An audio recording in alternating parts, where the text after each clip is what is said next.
નમસ્તે સ્ટુડન્ટ્સ. આગળના વિડીયોની અંદર આપણે પરાગાશયની ડિટેલમાં ચર્ચા કરી. હવે નેક્સ્ટ ટોપિકની ચર્ચા કરીએ. પહેલાં તમને આગળના વિડીયોની અંદર પરાગરજનું નિર્માણ કઈ રીતે થાય, પરાગરજની રચના અને નરજન્યુજનકનો વિકાસ, આ 3 મુદ્દા આપણે બાકી છે. તો પહેલી વાત કરીએ પરાગરજનું નિર્માણ.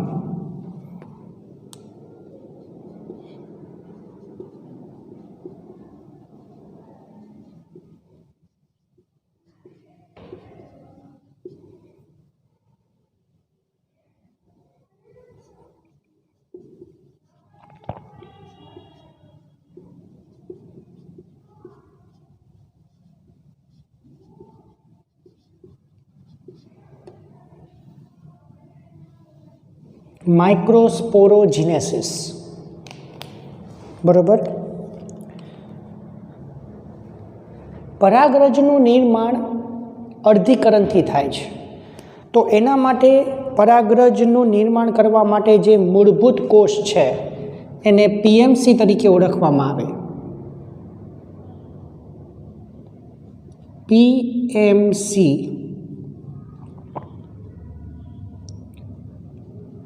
Pollen mother cell.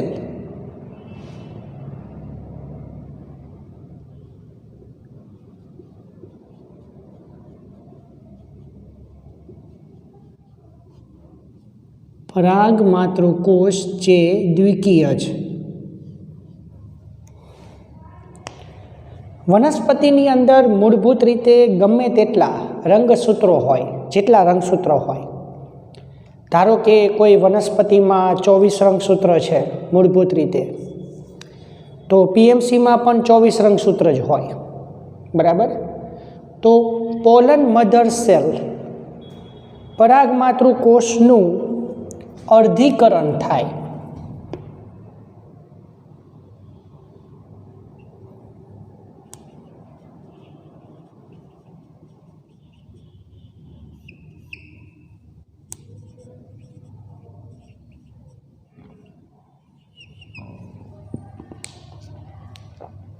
અર્ધીકરણની ઘટનામાં તમને ખ્યાલ હોય તો અર્ધીકરણમાં 2 વખત કોષ વિભાજન પામે છે અને એના અંતમાં 4 કોષો અસ્તિત્વમાં આવે છે.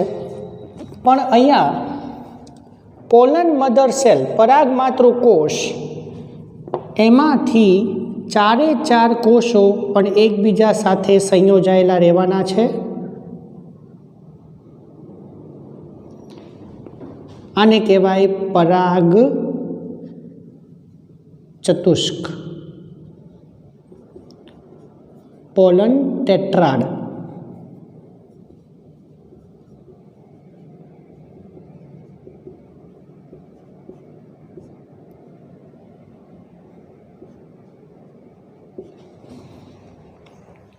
અહીંયા 4 પરાગરજો એકબીજાની સાથે સ્વતંત્ર રીતે સંયુક્ત જોડાયેલી રહેવાની છે, તો એને પરાગ ચતુષ્ક કહેવાય.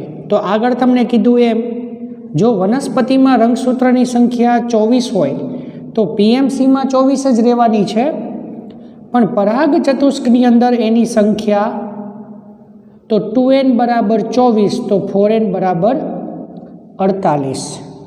તો હવે શું થશે? હવે કોષ રસ તેમાં સુકાઈ જવાનો છે.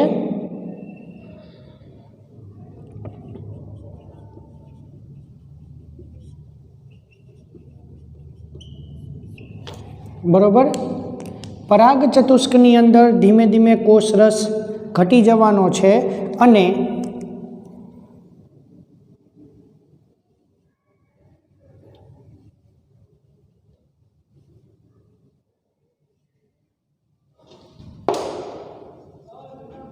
ચાર સ્વતંત્ર પરાગરજ અસ્તિત્વમાં આવશે.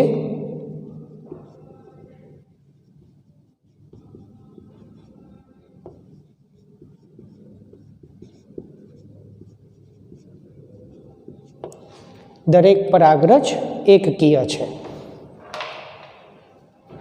ઓકે, એટલે પરાગ ચતુષ્કમાં ધીમે ધીમે કોષરસ જે છે એ સાવ ઘટી જવાનો છે, એટલે 4 સ્વતંત્ર પરાગરજ અસ્તિત્વમાં આવશે અને આ દરેક સ્વતંત્ર પરાગરજ એકકીય હોવાની છે. તો અગાઉ કીધું એમ, ધારો કે વનસ્પતિમાં 24 રંગસૂત્ર હતા, પરાગ ચતુષ્કમાં 48 થઈ ગયા, તો સ્વતંત્ર પરાગરજની અંદર એનામાં 12 જ રંગસૂત્ર આવશે. તો જે વનસ્પતિની અંદર દ્વિકીય રંગસૂત્ર હોય તો પરાગરજ સમયે નિર્માણ સમયે એનું અર્ધીકરણ થવાથી એકકીય રંગસૂત્રો અસ્તિત્વમાં આવશે.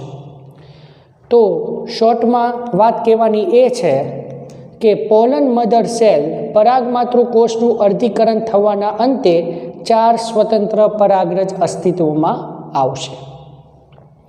હવે આમાંથી કોઈ એક પરાગરજ લઈ આપણે એને ડિટેલમાં અહીંયા વર્ણવીએ. પરાગરજની રચના સમજીએ.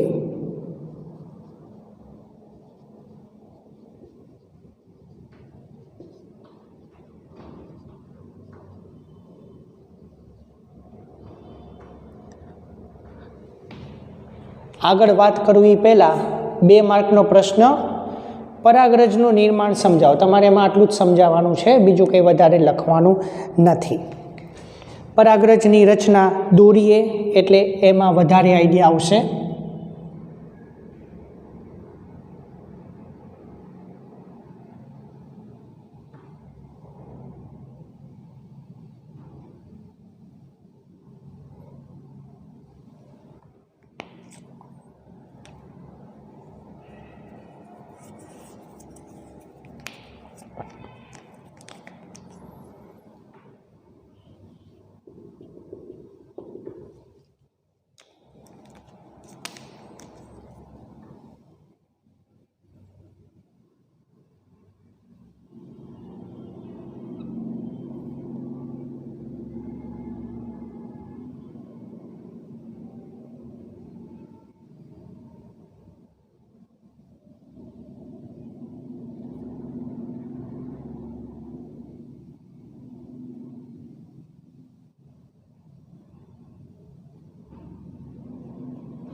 બરોબર, પરાગરજ આવી હોય.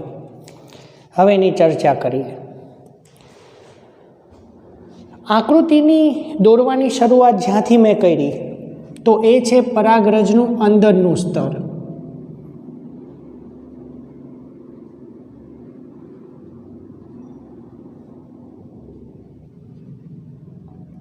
ઇન્ટાઇન, જે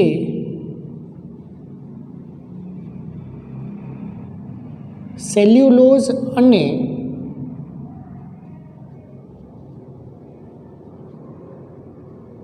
પેક્ટિનનું બનેલું છે.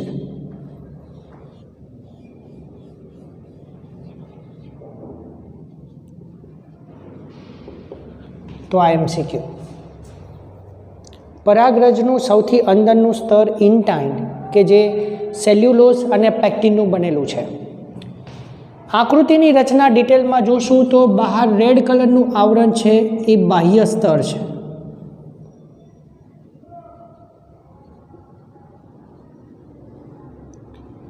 એક્ઝાઇન,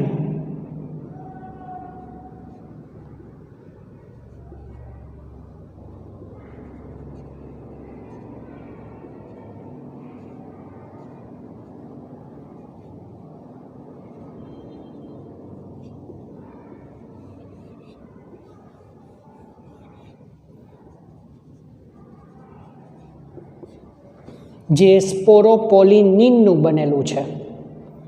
બરોબર.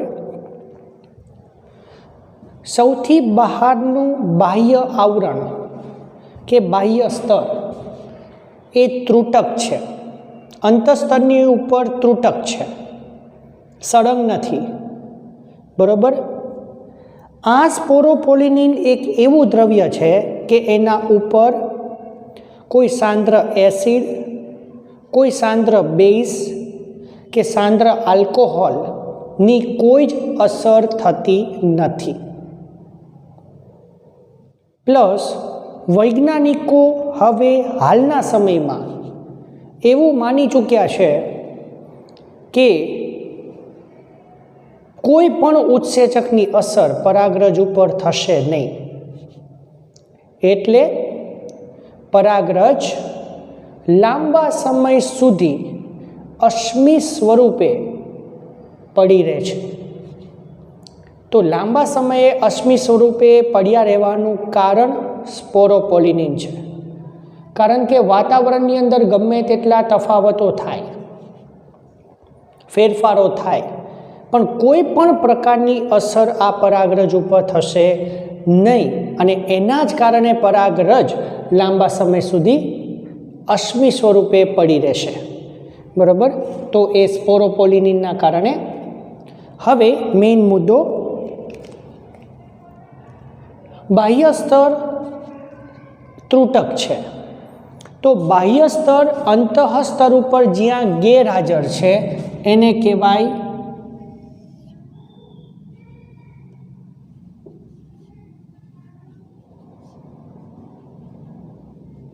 સૂક્ષ્મ છિદ્ર. બરાબર. માઇક્રોપોર. બરાબર. તો સ્પોરોપોલિનિનનું આવરણ જ્યાં ગેરહાજર છે એને કહેવાય સૂક્ષ્મ છિદ્ર. અને પરાગરજની અંદર તો તમે જોઈ જ શકો છો કે એનું કોષ કેન્દ્ર છે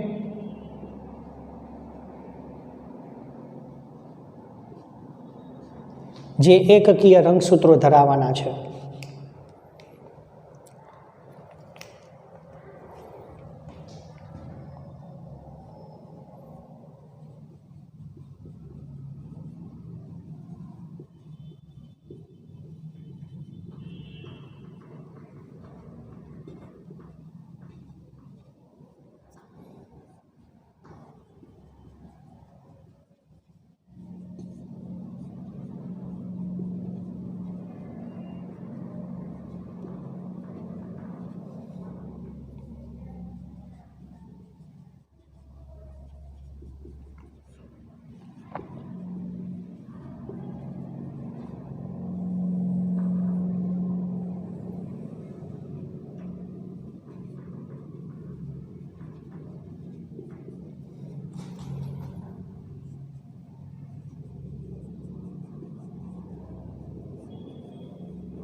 પરાગરજ ધૂળના રચકણ જેવી હોય છે. સામાન્ય રીતે એ ગોળાકાર જ હોય. બરોબર. એનો વ્યાસ 25 થી 50 માઇક્રોમીટર છે. MCQ. અને ક્યારેક અમુક વનસ્પતિમાં એ કંટકીય જોવા મળે.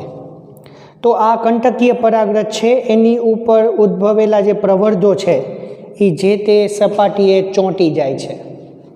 જેમ કે કીટકો દ્વારા થતા પરાગનયનની અંદર પુષ્પમાં પરાગરજ કંટકીય હોય, શ્લેષ્મયુક્ત હોય, ચીકણી હોય, જેથી કરીને એ કોઈ કીટકના શરીરની સાથે સહેલાઈથી ચોંટી જાય.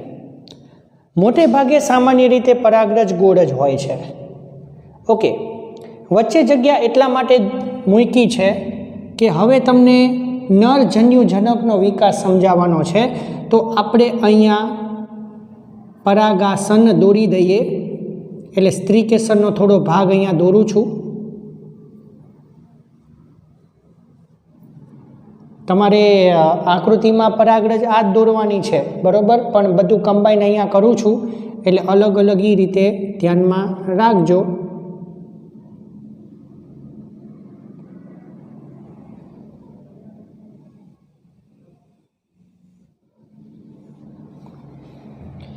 હવે નામ નથી લખતો, તમને ખ્યાલ છે કે આને કહેવાય પરાગાસન અને આને કહેવાય પરાગવાહિની, એટલે સ્ત્રી કેસરનો ભાગ છે. પરાગનયનની ઘટના થઈ ગઈ છે એટલે પરાગરજ પરાગાસનના સંપર્કમાં આવી ગઈ છે. બરોબર.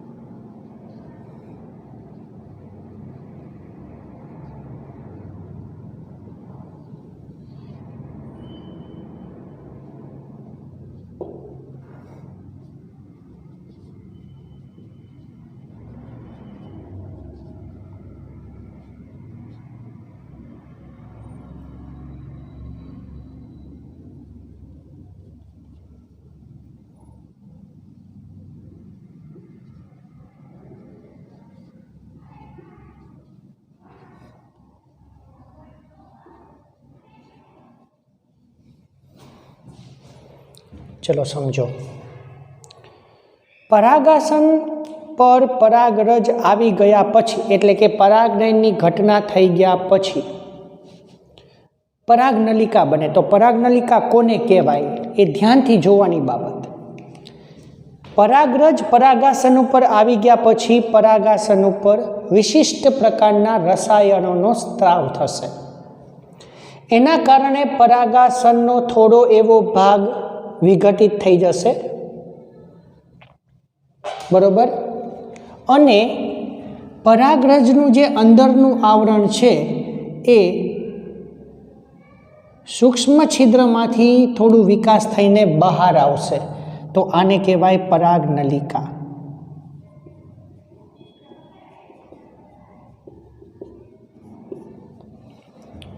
તો પરાગનલિકા એ બીજું કાંઈ નથી પણ અંતઃ આવરણ જે થોડું બહાર આવ્યું છે એની વાત છે.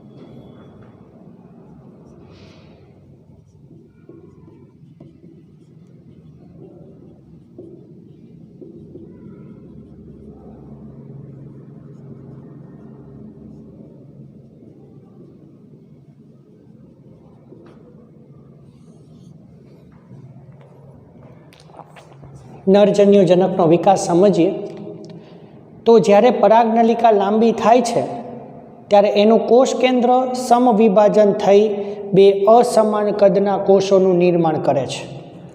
અને આ બે અસમાન કદના કોષોમાં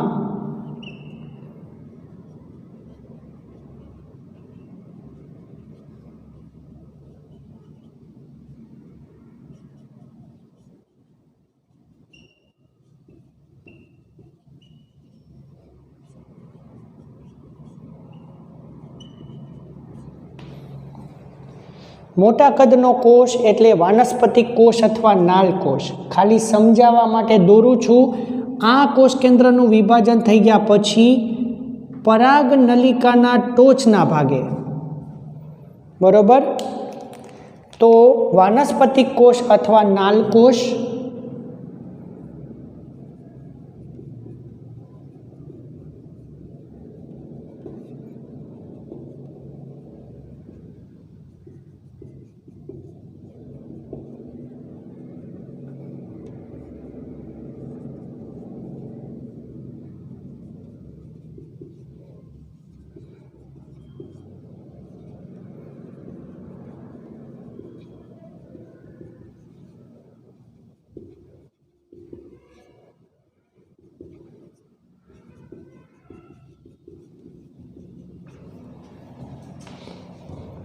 તો વાનસ્પતિક કોષ અથવા નાલ કોષ એટલે અહીંયા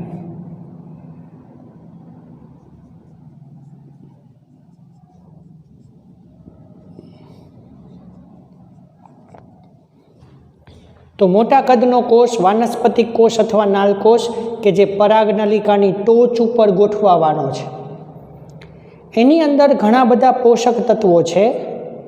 એના કારણે થઈને એ પોષક તત્વોનો ઉપયોગ કરી અને પરાગનલિકાની લંબાઈમાં વધારો થશે, એ લાંબી બનશે. બરાબર.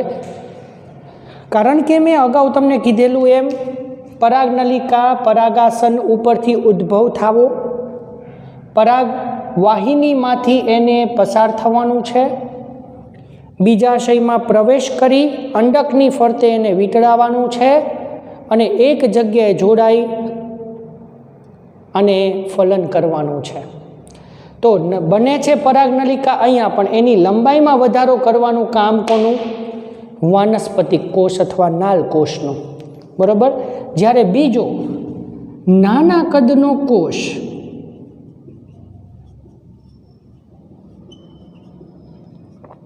એને જનન કોષ કહેવાય. તો આ જનન કોષ વાનસ્પતિક કોષની પાછળ તરફ ગોઠવાયેલો હશે.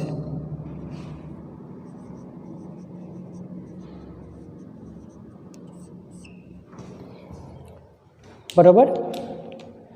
આ જનન કોષ વાનસ્પતિક કોષની પાછળ ગોઠવાયેલો હશે. એટલે શરૂઆતમાં પરાગનલિકા જે છે એ 2 કોષ ધરાવે. તો હવે છેલ્લી વાત પૂરી કરીએ. નાના કદનો જે જનન કોષ છે એનું સમવિભાજન થઈ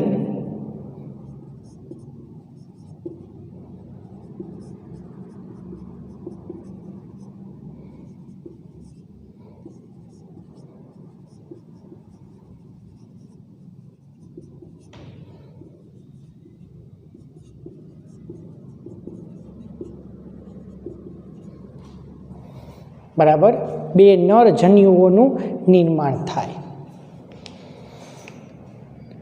તો એ જે જનન કોષ જે રહ્યો હવે એનું વિભાજન થઈને 2 નર જન્યુ બને. એટલે હવે પરાગનલિકા 3 કોષો ધરાવશે.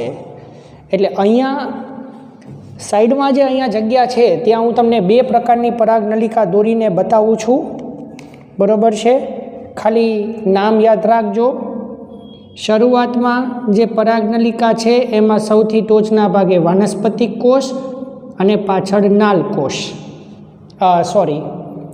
સૌથી આગળ વાનસ્પતિક કોષ અથવા નાલ કોષ અને પાછળ જનન કોષ. એટલે 2 કોષવાળી પરાગનલિકા. પછી આનું વિભાજન થઈને તો પરાગનલિકાના ટોચના ભાગે વાનસ્પતિક કોષ કે નાલ કોષ તો એમ નામ છે જ, અને આનું સમભાજન થઈને